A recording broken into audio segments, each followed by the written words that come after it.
In order to ensure your hair is clean, you make sure you shampoo your hair at least once in a month. If you use too much product, at least twice in a month would help. And then when you are done shampooing, move on to deep conditioning. I'm using a deep conditioner to deep condition my hair to restore back to natural oils. I ensure that all sides of my hair are coated in this deep conditioner, and also ensuring they are put back in twist because it goes a long way in preventing my hair from tangling. And when there's less tangles, there's less breakage. Now, in today's video, we're going to be looking at how to reduce breakage. Natural hair is very prone to breakage because it's coily, and if not properly taken care of, it can break more and more and lead to less hair growth. A lot of women struggle with hair breakage because they don't know how to take care of their hair properly, from shampooing to deep conditioning to the protective styling and lots more. So in this video, I'm going to be using the heat bag to incorporate it into my hair after I've applied the deep conditioner.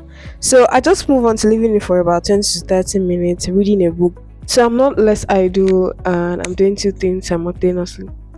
So you want to ensure that you use it. If you don't have a heat bag, use a nylon bag. Cover your hair with a nylon bag or what we call a plastic bag, and leave your leave-in conditioner in it for about 30 minutes so that it can penetrate into your hair.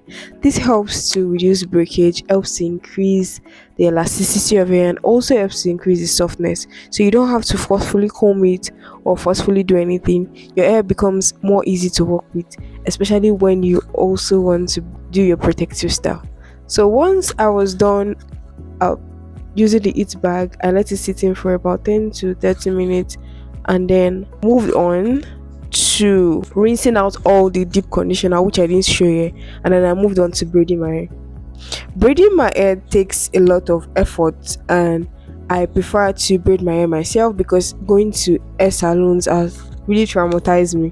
Lots of people that call themselves salons do not know how to take care of natural hair because they are more used to relaxed hair. And if you want to reduce breakage, you want to ensure you're going to somebody that knows how to care for your hair like you would, and not just anybody that will just take your hair anyhow and treat it anyhow.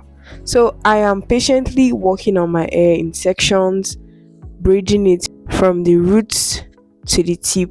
Towards the end of the tip of my hair, I just move on to twisting it because it makes it more easier for me to loosen. And also remember, we're trying to cut breakage. It's to also reduce breakage so that when I'm loosening my braids, it's easier for me to loosen the ends, thereby would reduce breakage. To avoid breakage, always ensure you're working with either water or leave-in conditioner or butter, as this will help you properly detangle your hair if not well detangled, and also makes it more easy and faster to work with your hair.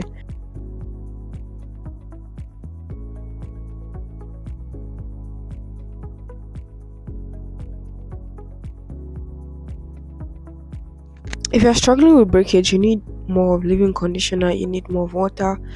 And then also, before you get that, find the cause of whatsoever is causing the breakage. You might be sick and then you are losing iron, which might lead to hair breakage. And then you might not be taking care of your hair the way you're supposed to. Just like you're not using moisture, you're not using your leave-in conditioner, you're not using anything that is meant to give your hair more moisture and give your hair more life. So you want to ensure that you do your deep conditioning often, ensure that you shampoo your hair whenever it's dirty, and ensure that your hair is properly put in a protective style. It's for at least 4 weeks. So I hope to carry this hairstyle for about 4 to 6 weeks, as this will help me to retain length. When my hair is also put in protective style, I do not neglect it. I always ensure that I moisturize it as often as needed. Most people just like to leave their hair alone when it's in a protective style because they've had to leave their hair alone. It's not just only leaving your hair alone that will work. Ensuring that your hair is not prone to breakage, and then this is by using moisture. Like I said, moisture takes 70% of your hair growth. It takes 70% of reducing the amount of breakage that you see, and you need to ensure that your hair is not dry at any point in time. Ensure it is very moisturized, as this will give you an edge. This will allow you and enable your hair to grow longer, enable you to have more length retention. Like you can see in the video, my hair is so long, and this is as a result of most of the things that I've been telling you about. I've been doing them over and over again, and it has been working for me. So if you want your hair to stop breaking, you can follow the list of things I've told you in this video. If you found this video helpful, don't forget to subscribe and share with your friend. Hit the notification bell for more videos like this when I release them.